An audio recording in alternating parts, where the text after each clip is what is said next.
तो इन मगरमच्छों को टक्कर देने के लिए हमारी क्या रणनीति होगी, हमारी क्या पॉलिसी कूटनीति होगी, हमारी क्या राजनीति होगी, उस पर हम लोग चर्चा करने के लिए यहाँ पे जुटे हुए हैं। तो सबसे पहले हम बात करते हैं कि सब जानिए रहे कि हमें लड़ना किस तरह से, हमें लोगों को कन्विंस किस तरह से करना है। तो हम लोग जब तक मुद्दा के बारे में नहीं जानिएगा, जब तक मुद्दों के बारे में नहीं जानिएगा कि हमारा विचारधारा क्या है, किस चीज़ को लेकर हम लोग लड़ाई करने जा रहे हैं। जैसे एक पार्टी है वो सेकुलर है, एक पार्टी कहा जाता है रिलीजियस है, ये दोनों चीज़ें एनडीए और यूपीए की लड़ाई होगी। उसमें बीच में ये थर्ड मोर्चा जो है किस तरह से काम करेगी और किन मुद्दों को लेकर लड़ेगी, इस पर बात करना जरूरी है। कि हमारे अभी जो हम नियुक्त करेंगे, जिनको जोन में बांटेंगे, वो हमारे पदाधिकारी जो होंगे वो पंचायत में जाएंगे, बूथ स्तर पर जाएंगे, तो लोगों को कैसे कन्विंस करेंगे, कैसे समझाएंगे, इस पर जानना जरूरी है। तो सबसे पहले हम लोग को जब आंदोलन की जब शुरुआत किए थे तो हम लोगों ने 21 नीतियों की मांग रखा था। पहला नीति जिसमें था कि हम लोग पहले खतियान आने झारखंडियों को परिभाषित करेंगे कि झारखंडी कौन है। मतलब हर राज्य का अपना अपना एक पहचान है। जैसे आप महाराष्ट्र जाइएगा तो वहाँ पहचान है कि मराठी कौन है, जैसे आप गुजरात जाइएगा तो वहाँ पहचान है कि गुजराती कौन है, जैसे आप बिहार जाइएगा तो वहाँ पहचान है कि बिहारी कौन है, जैसे आप बंगाल जाइएगा तो वहाँ पहचान है कि बंगाली कौन है। लेकिन झारखंड का दुर्भाग्य कि 24 सालों के झारखंड में आज तक हम लोग को पहचान नहीं मिल पाया कि झारखंडी कौन है।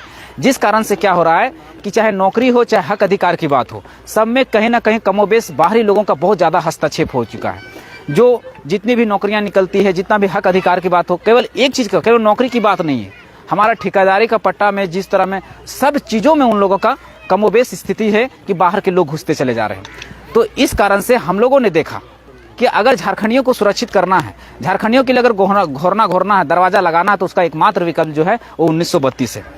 1932 को बताने के लिए संवैधानिक कैसे है, ऑथेंटिक कैसे है, उसके लिए लंबी प्रक्रिया है, हम समझा सकते हैं। पर समय के अभाव के कारण हम मोठाठी और ठेठ भाषा में समझाने का प्रयास करेंगे कि 32 जो है 1932 या खतियान जो है हमारा, समझ लीजिए कि घोरना है। जैसे हम लोग जब भी साग सब्जी लगाते हैं, बिलाती आलू जब लगाते हैं, तो पहले क्या करते हैं कि हम लोग घोरना घोरते हैं, उसके बाद हम लोग साग सब्जी लगाते हैं। इसलिए कि अगर घोरना घोर के अगर हम साग सब्जी लगाएंगे तो हमारा चरेगा नहीं। लेकिन झारखंड का दुर्भाग्य ऐसा है कि बिना नीति बनाए, बिना पॉलिसी बनाए, बिना झारखंडियों को परिभाषित किए यहाँ वैकेंसी निकाल देता है, जिसके कारण क्या होता है कि बाहरी लोग मतलब बाढ़ की तरह घुस जाते हैं। तो उसमें घोरना लगाना पड़ेगा, घोरना पड़ेगा। अब बताइए, हमारे पास 4 सर्वे सेटलमेंट है। एक 1908 का सर्वे है, एक 1954 का सर्वे है, एक 1964 का सर्वे है। तो हम ये नहीं कहते कि केवल 1932, इन 4 सर्वे सेटलमेंट के आधार पर झारखंडियों को परिभाषित किया जाए, आइडेंटिफाई किया जाए कि झारखंडी कौन है। जब ये चारों जब हम लोग परिभाषित हो जाएंगे और इस आधार पर स्थानीय नीति बनाया जाए और इसके आधार पर नियोजन नीति बनाई जाए, जब ये 3 चीज़ों लागू हो जाएगा, जब बन जाएगा, उसके बाद वैकेंसी निकला जाए। अब हम सरकार से हम लोग का मांग है कि किस तरह से लागू करना चाहिए और किस तरह से बनाना चाहिए। तो हम क्या बोले कि 4 सर्वे सेटलमेंट। अब आप लोग का एक सवाल आपके मन में होगा कि फिर 32 क्यों चिल्ला रहे हैं। देखिए, 32 का जो सर्वे सेटलमेंट है झारखंड के 85% इलाकों में हुआ है। मतलब छूटा कितना, 15% इलाका, जहां कम से कम 1964 में सर्वे हुआ है। तो जैसे हम 1932 को लागू करेंगे, हमारा 85% इलाका जो झारखंड का है वो कवर हो जाएगा, बचेगा 15% इलाका। तो 15% इलाका में जैसे हम 64 को शामिल करेंगे, वो 15% इलाका भी कवर हो जाएगा। यानी 32 और 64 किसके हाथों में है? झारखंडियों के हाथों में है। तो इसमें नौकरी में फॉर्म कौन भरेगा? झारखंडी भरेगा। झारखंडी भरेगा तो फिर नौकरी किसको होगा? झारखंडी बच्चा का होगा। तो ये हमारा मापदंड है, ये हमारा नीति बनाने का तरीका है, हम लोग का रूट मैप है, हम लोग का ड्राफ्ट है। इसके तहत सरकार को काम करना चाहिए। जब ये चीज़ें हो जाएंगी, उसके बाद स्थानीय बना दे, स्थानीय का एक पहचान मिल जाए। स्थानीय में जब बने तो सरकार को एक काम करना चाहिए कि जो भी फॉर्म निकले या जो भी वैकेंसी निकले, या प्राइवेट नौकरियों में अगर काम देने की बात हो, तो वहाँ पर मांग किया जाए कि स्थानीयता का मांग किया जाए कि 75%, जैसे सरकार कह रही है कि प्राइवेट कंपनियों में 75% नौकरी देंगे। पर जब यहाँ झारखंडी परिभाषित ही नहीं है तो आप 75% कैसे देंगे? मान लिया जाए एक बगोदर मान लीजिए प्रखंड है। अब बगोदर प्रखंड में एक वैकेंसी निकलता है कि बगोदर प्रखंड के लोगों को प्राइवेट कंपनियों में 75% नौकरी दिया जाएगा। तो पहले हम पहचान करेंगे ना कि बगोदर प्रखंड का लोग कौन है।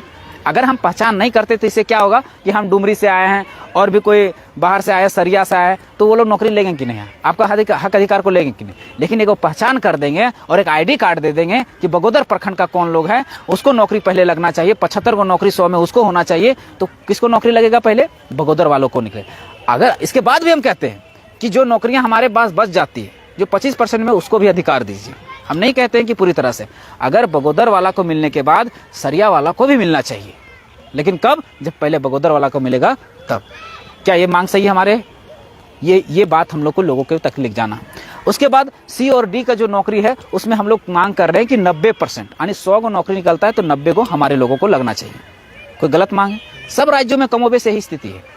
आप बिहार जाइए, आप महाराष्ट्र जाइए, आप गुजरात जाइए, सभी में लगभग वैसा ही है, क्योंकि हम 100% सीटों को रिजर्व नहीं कर सकते, तो 90 को तो दे ही दे सकते हैं। लेकिन हाँ, कुछ राज्य अपने से 100% सीटों को भी रिजर्व कर चुकी है, कुछ कानून के तहत, कुछ प्रक्रिया के तहत। जैसे वो लोग भाषा का बैरिकेडिंग लगा देते हैं। जैसे हम ओडिशा के नियोजन नीति की बात करते हैं तो वह भाषा का बैरिकेडिंग किस तरह से लगाया है ये समझिएगा थोड़ा।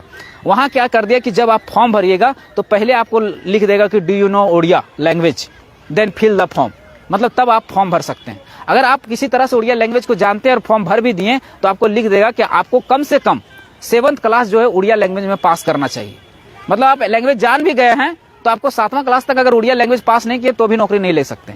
और मान लीजिए किसी तरह से 7वां क्लास आप वहां से पास भी कर गए तो एक कंडीशन और वहां की सरकार लगा देती है कि आपको उसी इंस्टीट्यूट या उसी कॉलेज से आपको उड़िया पास करना पड़ेगा जहां से उड़िया सरकार ने जिसको मान्यता दिया है। तो आप ना उड़िया के इंस्टीट्यूट से पढ़ सकते हैं, ना उड़िया लैंग्वेज जान सकते हैं, ना आप नौकरी कर सकते हैं। तो क्या हुआ कि पहले तो सुप्रीम कोर्ट को कह दिया, कानून को कह दिया, संविधान को बता दिया कि हम 100% सीटें तो रिजर्व नहीं किए हैं, हम तो 90% किए हैं, लेकिन 10% सीटों को भी लैंग्वेज का बैरिकेडिंग लगा के, लैंग्वेज का घोरना घोर के, लैंग्वेज का टाटी लगा के वो 10% सीटें हैं जो आने 10 वो जो सीट है उसको भी सुरक्षित कर दिया। आने 100 के 100 सीट किसको लगा? उड़िया भाषी को लगेगा। अब वहां नौकरी निकलेगा, 100 सीट निकलेगा तो 100 सीट किसको होगा? उड़िया लोग को होगा। ऐसा करके तो हम लोग भी वही मांग कर रहे हैं। पहले तो वो क्या करता है कि फॉर्म भरने के टाइम में ही स्थानीय जो होता है, उड़ीसा का जो स्थानीय होता है उसका प्रेफरेंस नंबर जो होता है, रजिस्ट्रेशन नंबर, देखिए जब आप स्थानीय बनाते हैं तो उसमें एक नंबर होता है, वो नंबर वहाँ फॉर्म भरने के टाइम ही मांगा जाएगा कि आप स्थानीय, तो उसका नंबर मांगेगा। जब आप नंबर देंगे आपके पास, आप स्थानीयता रहेगा तभी तो आपको नंबर दे पाएंगे। आप स्थानीयता नहीं तो आप ऐसा ही छट गए, छटे कि नहीं छटे। इसलिए हम लोग को भी स्क्रूटनी का कुछ ऐसा नियम बनाना चाहिए, सरकार को कुछ ऐसा कानून बनाना चाहिए कि हमारे भी जब ये चीजें लागू हो जाए उसके बाद उसका वो प्रेफरेंस नंबर मांगा जाए ताकि बाहर के लोग उसको फॉर्म को ना भर सके। उसके बाद अगर किसी तरह से फॉर्म भर भी लेते हैं, जैसे हमारे लैंग्वेज में से 9 लैंग्वेज है, तो अगर मान लीजिए बाहर के लोग सीख भी लेते हैं, उस तरह का घोरना नहीं घोरा पाता है, तो फिर स्क्रूटनी का नियम लाया जाए। जैसे बंगाल का हम एक नियोजन नीति में देख रहे थे कि वहाँ एक स्क्रूटनी का नियम है कि पहला प्रेफरेंस जो है 100 सीटों में अगर आप 10 सीटों में फाइट भी वहाँ बंगाल में कर रहे हैं तो आपको बहुत तरह पेचीदा करके, कभी आपको कागज के नाम पे छाट देगा स्क्रूटनी, कभी कागज के नाम पे छाट देगा, कभी लैंग्वेज के नाम पे छाट देगा। इस तरह से करके एन कैन प्रकरण, मतलब कई प्रकार के बहानों से आपको वहां से निकाल दिया जाएगा, नौकरी नहीं करने दिया जाएगा। सभी राज्यों ने ऐसा सुरक्षित किया है। लेकिन हमारा राज्य क्या है कि जब हम लोग मांग करते हैं कि हमारे लिए हमको हक अधिकार दिया जाए, हम लोग जब भाषा की बात करते हैं, जब अपने स्थानीयता की बात करते हैं, जब क्षेत्र की बात करते हैं, तो बहुत सारा लोग प्रोपोगेंडा चलाता है, षड्यंत्र चलाता है, साजिश रचता है कि ये लोग क्षेत्रवाद के नाम पर, भाषा के नाम पर लोगों को बांट रहा है। अच्छा एक बात बताइए, अगर हम भाषा के नाम पर बांट रहे हैं, हम क्षेत्रवाद के नाम पर बांट रहे हैं, तो बताइए भाषा के आधार पर 14 गो राज्य और 6 गो केंद्र शासित प्रदेश बना, तब आप लोग कहाँ थे? आंध्र प्रदेश बना, तेलंगाना बना, तो इन सब सारे जो स्टेट बने भाषा के आधार पर, तो उस समय आप कहाँ थे? और यही भाषा के भी ताज़ा उदाहरण जब बाला साहेब जब महाराष्ट्र में कह रहे थे कि पहले महाराष्ट्र में मराठियों का हक अधिकार मिलेगा, तब ये लोग कहाँ चले गए थे? आखिर पहला अधिकार मराठियों को वहाँ सुरक्षित किया गया कि नहीं, कि सबसे पहले मराठियों को वहाँ हक अधिकार दिया जाएगा। अगर कंपनी है तो 100 कंपनी में अगर है, अगर मराठी काम करता है उसमें पहले अधिकार मराठियों को मिलना चाहिए। कौन विरोध करने गया? तब कहीं नहीं आवाज उठाए। जब वही चीज को हम झारखंड में हम बात करते हैं तो कहता है कि भाषा के आधार पर बांट रहे हैं, क्षेत्रवाद। कि क्या भाषा के आधार पर बांटना है, क्षेत्रवाद के आधार पर बांटना है? नहीं, हम केवल कह रहे हैं, बांट नहीं रहे, केवल कह रहे हैं कि हमारा जो हक अधिकार है, यहाँ के संसाधनों में, यहाँ के माटी में, यहाँ की नौकरियों में सबसे पहला अधिकार झारखंडियों को मिलना चाहिए। झारखंडी मतलब कौन? झारखंडी मतलब जिनके हाथों में खतियान, जो यहाँ के भाषा को, यहाँ के संस्कृति को, यहाँ के रीति रिवाज को, यहाँ के परंपरा को जो जानते हैं, वो झारखंडी। आप झारखंडी है तो फिर आपको आपत्ति क्यों है? आपको तो समर्थन करना चाहिए। बहुत सारा लोग कहता है कि हम लोग 50 साल से रह रहे हैं, 60 साल से रह रहे हैं, हम भी झारखंडी। अरे भैया, जब 60 साल से आप रह रहे हैं तो आपके हाथों में खतियान भी होगा। हाँ, अगर इस तरह से बात है, और कुछ लोग कहते हैं कि नहीं हम 30 सालों से रह रहे हैं, हम कहाँ जाएंगे? तो भैया, हम अगर इस तरह से बात है तो हम भी जाके महाराष्ट्र में, गुजरात में बहुत सारे लोग 50 साल से, 60 साल से, 30 साल से, 40 साल से वहां पर रह रहे हैं, तो क्या वहां पर झारखंडियों को स्थानीयता का प्रमाण दे देगा? क्या स्थानीय महाराष्ट्र सरकार मान लेगी, गुजरात सरकार मान लेगी, पंजाब सरकार मान लेगी? नहीं मानता, क्योंकि दो चीजों होता है, एक होता है नागरिकता और दूसरा होता है स्थानीयता। नागरिकता एक होता है, स्थानीयता अलग अलग राज्यों का अलग अलग होता है, और वो भी एक ही राज्य में मिलता है। दो राज्यों का स्थानीयता का लाभ नहीं ले सकते। ये सुप्रीम कोर्ट का जजमेंट है। सुप्रीम कोर्ट ने जजमेंट दिया है 2009 में, कोई भी व्यक्ति दो राज्यों की स्थानीयता का लाभ नहीं ले सकता। जहां है एक ही राज्य में उसका लाभ ले सकता है। तो हम स्थानीयता की बात कर रहे हैं, हम बांटने की बात नहीं कर रहे हैं। और बांटने की अगर बात करें तो फिर सभी लोगों ने बांटा है। पंजाब में जब पंजाबी लोगों के हक अधिकार की बात किया गया तब किसी ने आवाज नहीं उठाया। महाराष्ट्र में जब मराठी लोगों के हक अधिकार का बात किया गया तब किसी ने आवाज नहीं उठाया। बिहार में देखिएगा, अभी कुछ दिन पहले, 1-1.5 महीना पहले भी आंदोलन चला था, जहां पर स्थानीयता का बैरिकेडिंग जो हटा दिया गया था। तो वो पूरा बिहार का जो हुजूम है उठ के आ गया और शिक्षा मंत्री का डायरेक्ट घर घुस गया, और 3 दिन में सरकार को मजबूर होना पड़ा और फिर से स्थानीयता का नियम लागू करना पड़ा। तब आप लोग कहाँ थे? तब आप लोगों ने कहा नहीं। तो ये सारे मुद्दे हैं, ये सारी बातें हैं कि लोगों को जहन में डालना पड़ेगा कि सबसे पहला देखिए, हम स्थानीयता का बात इसलिए कर रहे हैं कि 2002 में हम लोग लड़ाई लड़े, स्थानीय का डोमिसाइल का लड़ाई हम लोग 2002 में लड़े। लेकिन क्या हुआ, क्या मिला? 2002 में इसी तरह से हम लोग क्या हुए, टूट गए, बट गए, बिखर गए। देखिए आज 20 साल बाद फिर से वही लड़ाई को लड़ना पड़ रहा है। तो हम आज आप लोग को बॉन्ड लिख के दे रहे हैं, कागज पे लिख के दे रहे हैं कि आज हम लोग लड़ रहे हैं। अगर नहीं लड़ पाए, लड़ के अगर नहीं ले पाए, अगर फिर से टूट गए, बिखर गए, जातियों में, धर्मों में, क्षेत्र में बट गए, तो देख लीजिए आज हम लोग 20 साल बाद फिर लड़े, आपका आने वाला पीढ़ी 20 साल बाद, 30 साल बाद फिर स्थानीयता की लड़ाई लड़ेगा। क्योंकि ये बेसिक चीज है, नौकरी देने के लिए, हक अधिकार देने के लिए, उसका हक को सुरक्षित करने के लिए बेसिक चीज है। इसको किसी भी कीमत पर लेने पड़ेगा। जैसे झारखंड का जब प्रोपेगेंडा चला रहा था तो झारखंड फारखंड कभी नहीं बनेगा, ऐसा नारा था, लेकिन झारखंड बना कि नहीं बना। अभी लोग प्रोपेगेंडा चला रहा है कि अंग्रेजों का बनाया हुआ कानून ही नहीं लागू होगा। एक षड्यंत्र है, एक साजिश है, इसमें बहकना नहीं है। लागू होगा, आज लागू हो, कल लागू हो, लेकिन लागू होगा। और आज सरकार हम करे, कोई करे, लेकिन इसको करना ही पड़ेगा। इसके अलावा झारखंडी के पास कोई विकल्प नहीं है। और जो कहता है कि 1932 नहीं हो सकता है, तो उसी से पूछिए कि फिर झारखंड में परिभाषित करने के लिए, झारखंडियों को पहचान करने के लिए क्या उपाय है, आप ही बता दीजिए। क्या कोई सरकार के पास, कोई विधायक के पास, कोई मंत्री के पास कोई तो कागज होगा, कोई तो प्रारूप होगा जिससे झारखंडियों को परिभाषित किया जाए? उसी से एक सवाल कीजिएगा। जब भी कोई कहे कि 32 केवल प्रोपेगेंडा है, षड्यंत्र है, साजिश है, अगर कोई कहे तो आप पहले एक ही सवाल करिए कि उससे कीजिएगा कि फिर आप ही बता दीजिए कि फिर विकल्प क्या है। कुछ तो विकल्प होगा। सभी राज्यों ने जब अपने अपने को, लोगों को पहचान किया है, तो हमारा भी तो कोई पहचान होगा, कोई विकल्प होगा, कोई तो कागज होगा। एक का सवाल करना है। तो ये षड्यंत्र है, साजिश है, ये है मुद्दे लेकर हम लोग पर पहले जाना है। दूसरा मुद्दा होगा नियोजन नीति का। देखिए, नौकरी लेने के लिए, हक अधिकार ने, हम बार बार कह रहे हैं कि दो चीजों का होना बहुत जरूरी है, एक स्थानीयता का और दूसरा नियोजन का। अब हम लोग मांग कर रहे हैं कि जो ऑफिसर का पोस्ट होगा, जैसे जेपीएससी के तहत होता है, जो भी ऑफिसर का पोस्ट है, उसमें 75% हमारे लोगों का होना चाहिए। प्राइवेट में 75 और ऑफिसर के पदों में भी 75, यानी 100 नौकरी निकलता है तो 75 हमारे लोगों का होना चाहिए, हम झारखंडियों का होना चाहिए। और ये घर घर तक जाना चाहिए, ये बातें घर घर तक जानी चाहिए। पहला मुद्दा हमारा यही होगा, हम पहले इसी मुद्दे पर लड़ेंगे। दूसरी पार्टियां आएंगी, एक पार्टी आएगा, बहकाएगा आपको धर्म के नाम पर, रिलीजियस के नाम पर, फिर उसमें राष्ट्रवाद के नाम पर, नेशनलिज्म के नाम पर आपको बहकाएगा, फिर कास्टिज्म के नाम पर बहकाएगा। आपको टूटना नहीं है, बिखरना नहीं है। एक जेबी केसेस ही है जो 3 साल से अपनी बातों को हमारे जन जन तक पहुंचाने का प्रयास कर रहा है कि हम लोग किस तरह से शोषित हो रहे हैं, किस तरह से पीड़ित हो रहे हैं। अब देखिए ना, शोषण और पीड़ित का दंश को देखिए, अगर आंकड़ों से आप देखें तो आपको अंदाजा लगा सकते हैं।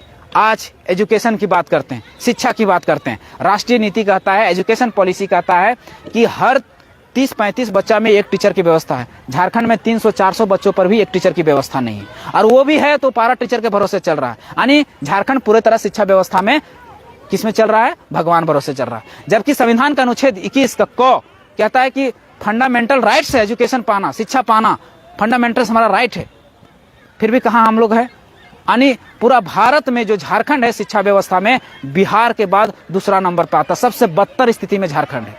जैसे भारत पाकिस्तान से अच्छा है, वैसे ही झारखंड केवल बिहार से अच्छा है। जब स्वास्थ्य की बात करते हैं तो स्वास्थ्य में 1,10,000 आदमी पर एक डॉक्टर है।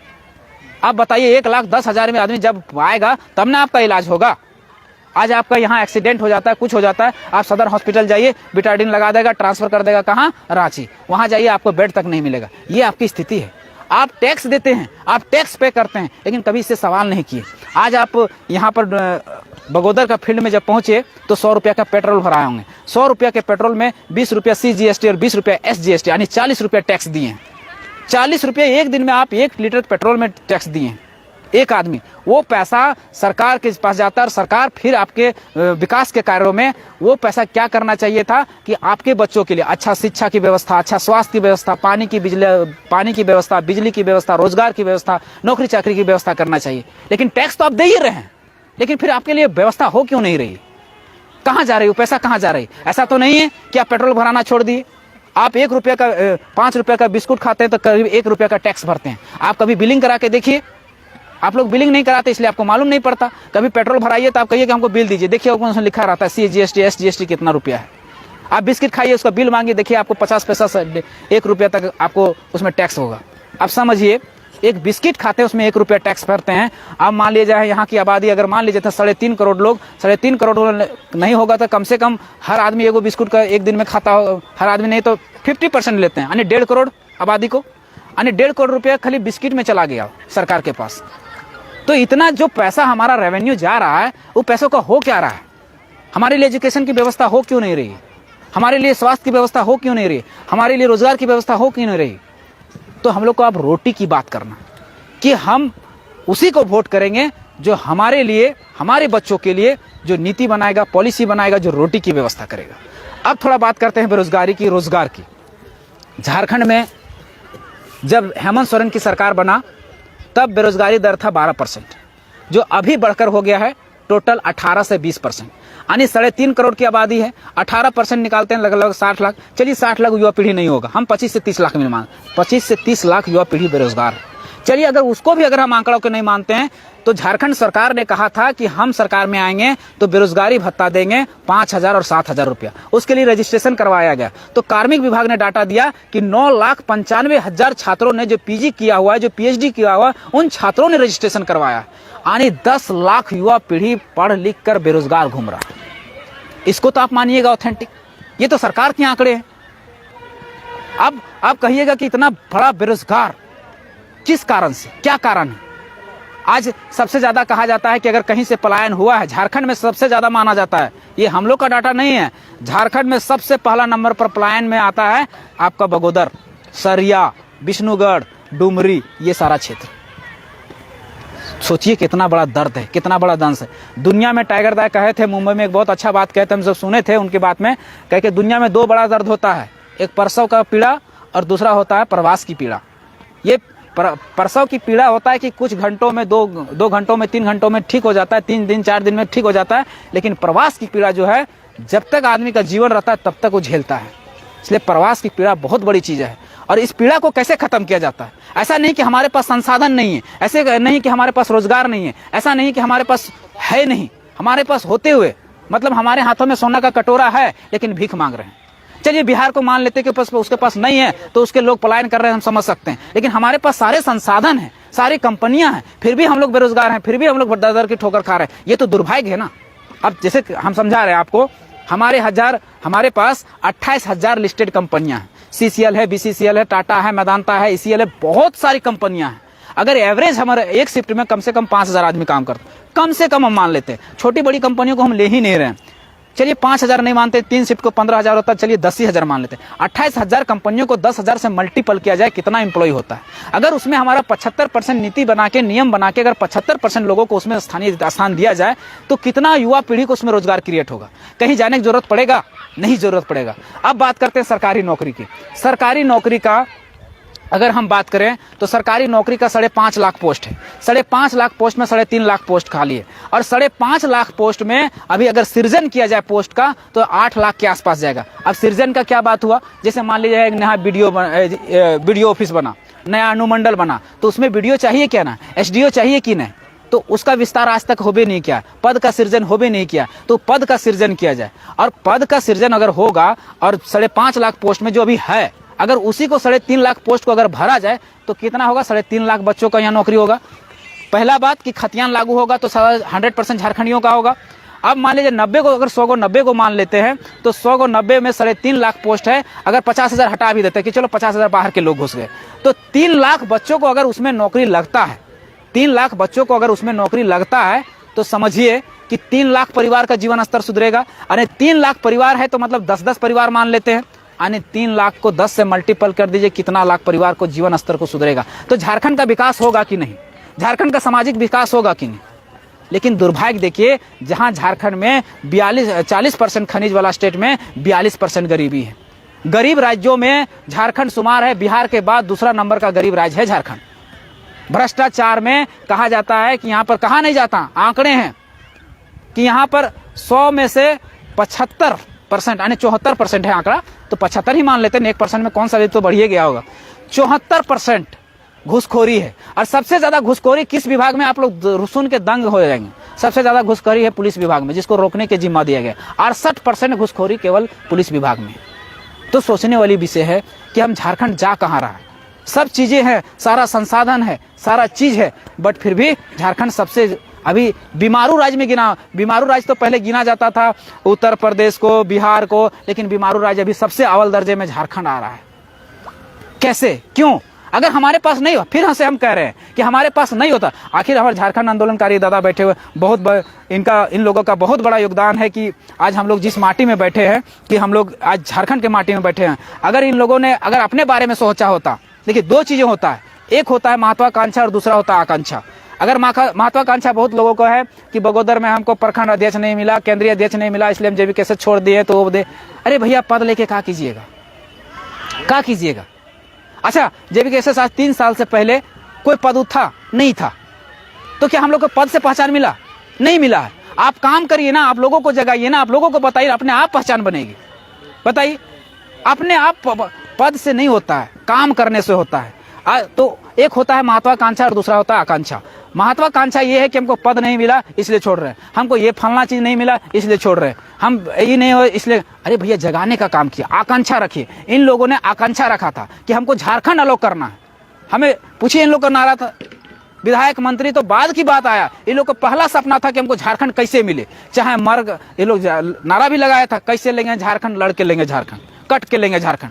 तो इन लोग के नारा दिए था कि कटना पड़े तो कट जाएंगे, मरना पड़े तो मर जाएंगे, सर देना पड़े तो सर देंगे, खून देना पड़े तो खून देंगे, लेकिन झारखंड लेके रहेंगे। बस उसी तरह से हम लोग को ये एक संगठन को चलाने के लिए केवल पद को डिस्ट्रीब्यूट किया जाता है, और वैसा कुछ नहीं है, पद में है कुछ नहीं, कुछ भी नहीं है। बस उसको नकारते हुए और सक्रिय हो जाइए। सभी जाति वर्गों का, धर्मों का ये लड़ाई है।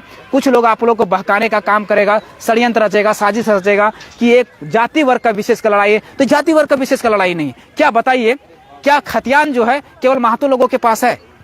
क्या जो आदिवासी लोग हैं उनके पास खतियान नहीं है? क्या मुसलमान हैं उनके पास खतियान नहीं है? क्या साव हैं उनके पास खतियान नहीं है? कोयरी कुशवाहा के पास खतियान नहीं है? यादवों के पास खतियान नहीं है? जब सबके पास खतियान है और जब खतियान लागू होगा और सभी के बच्चों का लाभ होगा, तो ये लड़ाई एक की कैसे हुई? अच्छा, झारखंड में भी बहुत सारा षड्यंत्र चला था कि झारखंड कुछ सनकी आदिवासियों, क्रिश्चियन लोगों का ही लड़ाई है। फिर उसमें अन्य जातियां मिलते गए, महतो मांझी सब मिल गए, तो फिर लड़े। पहले लोग षड्यंत्र चलाया, प्रोपेगेंडा चलाया, तो झारखंड मिला कि नहीं? और जब झारखंड मिला तो क्या केवल आदिवासियों को मिला, केवल महतो लोगों को मिला, कई मुसलमानों को मिला, कि केवल और जातियों को मिला? सभी को लोगों को मिला ना, एक जाति को तो नहीं मिला। उसी तरह से जब खतियान लागू होगा, जब नौकरी होगा, क्या महतो बच्चों का होगा कि सभी जाति के बच्चों का होगा? सभी जाति का बच्चों होगा। तो ये प्रोपेगेंडा है, ये षड्यंत्र है, ये साजिश है, इसमें बहकना नहीं है, समझिए। और आप लोग को तोड़ने का बहुत सारा षड्यंत्र चलेगा, बहुत सारा। प्रलोभन दिया जाएगा आपको, युवा मोर्चा का अध्यक्ष तो फलना ढिमका। अरे काहे का मोर्चा भाई? आप जब भी चुनाव आएगा, कभी कहेंगे हरा पार्टी जिंदाबाद, यहाँ तो लाल का गढ़ है, यहाँ कहेंगे लाल का गढ़ जिंदाबाद। बड़ी लड़का सब लाल का गढ़, लाल पार्टी जिंदाबाद। लाल काहे का जिंदाबाद भाई? किस लिए जिंदाबाद? अरे तुम जिसके लिए जिंदाबाद किए उसका परिवार तो जिंदाबाद हो गया, वो आदमी जिंदाबाद हो गया, तुम्हारा परिवार का जिंदाबाद कैसे होगा? तुम तो झंडे होते, तुम्हारी जिंदगी जा रहा है। किस लिए जिंदाबाद? अरे तुम विधायक जी को जिंदाबाद किए, उसका जिंदाबाद हो गया, वो तो बड़ा बड़ा फ्लैट खरीद लिए, बड़ा बड़ा अपार्टमेंट खरीद लिए, लेकिन तुम्हारा बाल बच्चा कहाँ है? तुम्हारा शिक्षा कहाँ है? तुम्हारा रोजगार कहाँ है? तुम्हारा परिवार का जिंदाबाद कहाँ हो रहा है? उसको तो सोचो, उसको जिंदाबाद करना है। जिंदाबाद उसका मत कीजिए। मोतीलाल महतो, जयराम महतो, दिनेश साहू, कोई भी है, किसी का भी जिंदाबाद करने की जरूरत नहीं है। आपको केवल अधिकार है कि हमारा नीति नियम अगर अच्छा लगता है, हम अगर सही बातें करते हैं, हमारा नीति सही है, हमारा पॉलिसी सही है, तो केवल हमारा साथ दीजिए। जिंदाबाद करने की जरूरत नहीं, हमने किसी का मसीहा नहीं है, हमारा गुलामी करने की जरूरत नहीं, हमारा ही क्यों किसी पार्टी का गुलामी करने की जरूरत नहीं है। आपका अधिकार है केवल वोट देने का, मत देने का। उस मत को समझाइए और सभी को समझाइए। एक हम लोग कुछ नहीं कर सकते, सभी जाइए, सब डोर टू डोर जाइए, घर घर जाइए और कहिए कि अगर एक बहुत बड़े राजनीतिक क्रांतिकारी ने कहा था कि अगर समाज में परिवर्तन करना है तो सबसे पहले आपको राजनीतिक क्रांति लानी पड़ेगी। तो हम लोगों ने क्या किया कि 3 साल से देख रहे हैं कि हम लोग सड़क पर आंदोलन कर रहे हैं, लाखों लाखों की भीड़ उतार रहे हैं, लेकिन सड़क से काम नहीं बन रहा है। इसलिए हम लोग को सदन जाना पड़ेगा। और सदन जाने के लिए आप सभी को एक योद्धा बनना पड़ेगा। आप सभी कार्यकर्ता नहीं है, हमारे टीम में कोई कार्यकर्ता नहीं है, सब नेतृत्व करता है।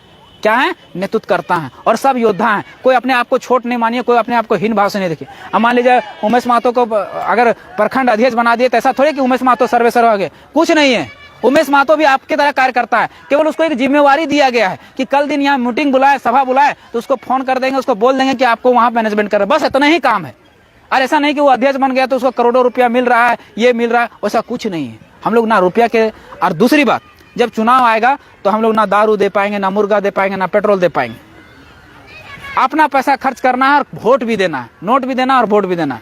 क्योंकि भैया दारू मुर्गा देंगे तो फिर हम लोग भी वही हाल करेंगे। अब सोच के देखिए ना, मान लिया जाए यहाँ पर ये ग्राउंडवा बना होगा कभी, तो मान लिया जाए 1 करोड़ का टेंडर पास हुआ, कैसे विधायक लोग निकालता है पैसा? एक विधायक का यहाँ सैलरी, झारखंड में सबसे ज्यादा विधायकों का सैलरी झारखंड में मिलता है, आप लोग को पता है कि नहीं? 2,88,000 यानी 3 लाख मान लेते हैं। 3 लाख मान लेते हैं तो 1 साल का कितना हुआ? 1 से 12 36 लाख, यानी 5 साल का मान लेते 3.5 4 5 करोड़, जो भी मान 5 करोड़ मान लेते हैं, ठीक है। अब एक विधायक हमारा डुमरी उपचुनाव में खर्च हुआ, सुनते हैं कि एक पार्टी खर्च किया है 28 करोड़ रुपया, एक पार्टी खर्च किया 15 करोड़ रुपया। पैसा कहां से आया? जब 5 करोड़ हुआ और 15 करोड़ रुपया खर्च किया, 28 करोड़ रुपया कहां से आया? तो ऐसे आता है। मान लीजिए 1 करोड़ का पास हुआ तो विधायक जी का उसमें हो जाएगा कि 40% हमार, यानी 1 करोड़ में 40 लाख विधायक जी का, और 10% बीडीओ सीओ के सब का गया, 50% खत्म, 10% बना वाले इनके। अगर बाद जो विधायक बनाएगा वो मुहवा देख के नहीं बनाएगा, तो 20% उसका, यानी 80 लाख खत्म। अब 20 लाख में जहाँ मसाना मिलाना 10 एक का, 5 एक का, वहां मिला देगा 10 एक का। जो रोडवा चलना चाहिए था 100 साल का, वो चलेगा कितना? 1 साल, 2 साल, 2 पानी, 2 साल नहीं, 2 पानी। आज देखिए टेक्नोलॉजी के मामले में जब अंग्रेज लोग बनाया था ना, वहाँ जेसीबी था, ना रोड रोलर था उतना बड़ा बड़ा जितना अभी टेक्नोलॉजी है, लेकिन वो लोग रोड बनाया, असल 2 साल से टूटने का नाम ही नहीं ले रहा है। और ये लोग जो बना रहा है 1 पानी में खत्म, 1 पानी में खत्म। यहाँ विधायक है ना, माले के विधायक है ना, बड़ा इसको मसीहा मानता है ना, आज माले के बारे बता रहे हैं, सुनिएगा ध्यान से इनका। अभी यहाँ एगो मधुबन में कुछ बन रहा, हरिहरधाम में कुछ बन रहा था, चबूतरा वगैरह, क्या कर रहा था कि वो मटिया डाल के ऊपर से खाली लेप दे रहा था, लेप दे रहा था केवल। बहुत बड़ा मसीहा, और ठीक है बहुत बड़ा मसीहा बनते, उत्कृष्ट विधायक हम बताते हैं क्या उत्कृष्ट विधायक, काहे का उत्कृष्ट विधायक भाई? आज बगोदर विधानसभा में सबसे ज्यादा पलायन है। कितना विधायक जी ने पलायन रोकने के लिए काम किया? जरा एक भी हमको बता दीजिए, काहे का उत्कृष्ट भाई, एक भी बता दीजिए हमको, है किसी में? सबसे ज्यादा बगोदर विधानसभा को सबसे बड़ा पलायन का गढ़ माना जाता है, ये सबसे बड़ा दुख की बात है। और विधायक जी हमको बताया, जितना साल से हैं उसको बताए कि विधायक को पलायन रोकने के लिए कौन सा एक काम किए, एक काम बता दीजिए रोजगार देने के लिए जो किए होंगे। आज सबसे ज्यादा बगोदर विधानसभा में भ्रष्टाचार है, एक काम बता दीजिए कि भ्रष्टाचार रोकने के लिए क्या किए। आज एजुकेशन में अगर बात करते हैं, छोड़िए तो आप झारखंड का नेता नहीं है, आप बगोदर विधानसभा का नेता है ना, बगोदर विधानसभा में एजुकेशन को बढ़ाने के लिए कौन सा काम किए बता दीजिए हमको, एक काम बता दीजिए। बहुत बड़ा नारा लगाता है लाल पार्टी जिंदाबाद, काहे का जिंदाबाद रे? तुम्हारा बाल बच्चा का जिंदगी कैसे होगा जिंदाबाद, उसको सोचो ना। के गो हॉस्पिटल बनाए, के गो बनाए हुई, बताइए हमको। आज गांव में जाइए, जाके सड़क देखिए। आज अभी हम उनके गांव के ही तरफ से गुजरे, उनके घर के बगल में टूटा हुआ घर है, डूबा झोपड़ी है। क्या प्रधानमंत्री आवास उसको नहीं मिल सकता था? उनका घर का बगल का नहीं देख पा रहे हैं तो ये कह रहे हैं बगोदर में। अरे आप गुलामी करते जा रहे हैं, काहे का गुलामी? भैया देखिए, वोट आपको जिसको देना मन करे दीजिए, जिसको भी मन करे दीजिए, लेकिन एक चीज देख के चलिए कि आपके लिए कौन शिक्षा की बात कर रहा है, कौन स्वास्थ्य की बात कर रहा है, कौन नौकरी देगा, कौन रोजगार देगा।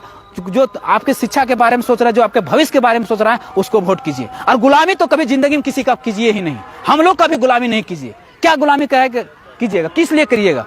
हम लोग को ना मसीहा है? नहीं, मसीहा नहीं है। वोट अगर देने जाइएगा, सबको इस बात को समझाइएगा कि वोट देने जाइएगा तो अपने बच्चों के आंखों में देख के जाइएगा। जो आपके बच्चों के लिए शिक्षा की बात करेगा, जो स्वास्थ्य की बात करेगा, जो रोजी रोजगार की बात करेगा, उसको वोट कीजिएगा, चाहे जो भी व्यक्ति हो। ऐसा नहीं कह रहे कि मोतीलाल महतो आज कह के चल गया तो हम उसको वोट नहीं। हमारा नीति अगर जिंदा है, हमारा सिद्धांत आपको अच्छा लग रहा है, अगर हम आपके बारे में बात कर रहे हैं, आपके भविष्य के बारे में बात कर रहे हैं, तो वोट कीजिएगा और नहीं तो मत कीजिएगा। कोई जरूरत नहीं है, हम वोट मांगने आप लोग से नहीं आए, केवल आप लोग को जगाने आए हैं। आज हम लोग 2 साल 3 साल से जो कर रहे हैं केवल जगाने का काम कर रहे हैं, वोट मांगने का नहीं है। वोट इसलिए चाहिए कि देखिए, जो भी कानून बनता है वो सदन में बनता है, और सदन में बनाने के लिए आपको वोट से ही सदन में जाइएगा, इसलिए वोट चाहिए। तो वोट आप किसी को कीजिए, एकदम सोच समझ के कीजिए। और हर एक व्यक्ति जितना है, ये भीड़ को समझिए नहीं, ये 50 गो 100 गो जितना है इसको नहीं समझिए। ये 50 योद्धा हैं, और कभी भी योद्धाओं की संख्या एक में नहीं गिना जाता है। योद्धाओं की संख्या एकाध दहाए लाखों में गिना जाता है। एक है तो एक, दूसरा दहाए सीधे चल जाता है, और तीसरा है तो सीधे लाखों में। योद्धाओं की संख्या ऐसे गिना जाता है। एक योद्धा 10,000 लोगों को संभाल सकता है, कोई 50,000 लोगों को संभाल सकता है। आज एक जयराम महतो है ना, एक योद्धा है ना, आज 50-50 लोगों को एक बार मोटिवेट कर रहा है ना, 50-50 हजार लोगों को समझा रहा है ना, समझा रहा है कि नहीं? तो समझने वाला विषय है।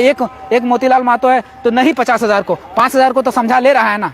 तो ये योद्धा होता है। ये योद्धा कभी एक में नहीं गिना जाता है, एक में नहीं गिना जाता है। जब महाभारत आप सभी लोग देखे होंगे, लेकिन महाभारत में कह रहा था, जो क्या बोलते हैं इसका, धृतराष्ट्र की जो सेना थी, यानी कौरवों की जो सेना थी, कौरवों की सेना में 5 योद्धा बड़े बड़े माने जाते हैं। भीष्म पितामह, और फिर भीष्म पितामह हो गए, द्रोणाचार्य हो गए, कर्ण हो गए, दुर्योधन हो गए, बड़े बड़े योद्धा महारथी थे। और इनके पास क्या था? अर्जुन के पास गिने चुने लोग थे। किसी को इच्छा मृत्यु इधर से मिला हुआ था, तो कुछ भी मिला हुआ था, लेकिन जीत किसकी हुई? पांडवों की हुई। क्यों? क्योंकि पांडवों की जो नीति और सिद्धांत थी वो राज्य के हित में थी, राज्यवासियों के हित में थी, राज्य के लोगों के हित में थी, इसलिए उसकी जीत हुई। तो हम लोग क्या हैं? पांडव हैं, और जो हैं ये सारे धृतराष्ट्र हैं। धृतराष्ट्र नहीं है तो क्या है? हम हमेशा एक बात कहते हैं कि चाहे संजय हो डरा हुआ, चाहे संजय हो डरा हुआ, चाहे सच कहना सुनना भारी हो, चाहे धृतराष्ट्र बैठा हो गद्दी पर जनता कभी न गंधारी हो। कैसे? कि आज 4 साल के दरमियान में देख लीजिए, 4 साल के पिछला सरकार के कार्यकाल को भी देख लीजिए, तो सभी पार्टियां केवल और केवल अपना कुर्सी बचाने का काम करती हैं। अभी तो वर्तमान सरकार है, और सवाल हमेशा सत्ता से ही किया जाता है, सवाल हमेशा सत्ता से ही क्या, तो सत्ता को ही देख लेते हैं। इस सरकार का मैनिफेस्टो क्या था कि हम आएंगे, सबसे पहले खतियान लागू करेंगे, और उस झारखंडियों को परिभाषित किया, लागू हुआ? एकदम फ्लॉप। दूसरा मैनिफेस्टो क्या था? उसके आधार पर नियोजन नीति, क्या नियोजन नीति बन गया? नहीं बना, लागू। और तीसरा था कि आपको प्राइवेट कंपनियों में 75% नौकरी दे, 75% नौकरी मिल गया, वो भी चल गया। उसके बाद कहा था 1 साल में 5 लाख नौकरी, सरकारी नौकरी देंगे। 5 लाख मिला? 5 लाख तो छोड़ दीजिए, पूरा 4 साल के कार्यकाल में इस सरकार ने मात्र 8,000 सरकारी नौकरी दिया, मात्र 8,000। टोटल मिला के प्राइवेट रोजगार मेला वगैरह लगा के 35,000 नौकरी मात्र सरकार। हम नहीं कह रहे हैं, ये कहिएगा कि हम कह रहे हैं, नहीं, सरकार का ही आंकड़ा है, कार्मिक विभाग का ही आंकड़ा है।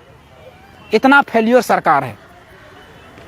तो सबको आप बारी बारी देख लिए, आंसू को देख लिए, जेएमएम को देख लिए, कांग्रेस को देख लिए, बीजेपी को देख लिए। बीजेपी सबसे ज्यादा शासन किया राज्य में, लेकिन क्या किया? 15 सालों के उसके शासन के कार्यकाल में एक स्थानीय नीति सही से नहीं हो पाया, एक सही से स्थानीय नीति नहीं हो पाया। तो ये दुर्भाग्य झारखंड का। इसलिए आज लड़िए, कल लड़िए, इसको लड़ना ही पड़ेगा। इन मुद्दों को लेकर आप लोगों तक जाइए, और जो भी जेबी केसेस का होगा, किसी भी जात का होगा, किसी भी संप्रदाय, आप ही का खतियानी बेटा होगा। केवल यही भावना से, यही भाव से आप वोट कीजिए। वोट इसलिए करिए, आप कहिएगा कि इतना साल से तो नेता, मंत्री, विधायक, सांसद बनाए रहे, क्या परिवर्तन हुआ? फिर से विधायक बनाएंगे, क्या परिवर्तन? तो बात को समझिए, क्यों हम बनाने बोल रहे हैं। अभी हेमंत सोरेन की सरकार ने जो ड्राफ्ट बनाया उसमें कहा है कि 1932 जो है विधानसभा से पास होगा, राज्यपाल के पास जाएगा, राज्यपाल के बाद लोकसभा जाएगा, लोकसभा से राज्यसभा, राज्यसभा राष्ट्रपति का मोहर लगेगा, तब जाके ये होगा, तब जाके 9वीं अनुसूची में डलाएगा। अब बताइए, 9वीं अनुसूची में कौन डालेगा? लोकसभा डालेगा, संसद के पास वो पावर है। अब उसमें संशोधन करना पड़ेगा। तो जब तक आप अपना सांसद को वहां नहीं भेजिएगा, संशोधन कौन कर देगा? आप संशोधन करने के लिए कम से कम आपको मेजोरिटी वाला सरकार चाहिए, यानी 272 सांसद चाहिए। अब कहिएगा कि 214 तो सांसद है हम लोग के पास, तो 272 में कैसे होगा? तो बात को समझिए। हमारा जब 66वां संविधान संशोधन 1990 में हुआ था, तो हमारा यही खतियान को 9वीं अनुसूची में डाला गया था। तब भी हमारे 6 सांसद मात्र थे, लेकिन उस समय भी कानून हमारे लिए बना था, मात्र 6 में। क्यों? क्योंकि उस समय उस बात को रखने वाले प्रबल लोग थे, अपनी आवाज को उठाने वाले प्रबल लोग थे। सभी को इकट्ठा किया कि ये जरूरी है झारखंड के लिए, और वो जाके कानून बना। तो उसी तरह से जो हमारे माय माटी का बात करता है, जो खतियान की बात करता है, जो नीति की बात करता है, जो नियम की बात करता है, अगर हम इसको उठा के 2 सांसद, 4 सांसद, 5 सांसद भी अगर संसद भवन में भेजते हैं, तो हमारा खतियान के मुद्दे को, स्थानीय नीति के मुद्दे को प्रबल तरीके से वहां रखेगा और अन्य सांसदों को एकजुट करेगा। इसको इसमें वोट करें तो लागू होगा कि नहीं होगा। इसलिए हमको सांसद बनाना। आप समझ में आया? अब समझ में आ गया? इसलिए हम लोग को संसद में बनाना।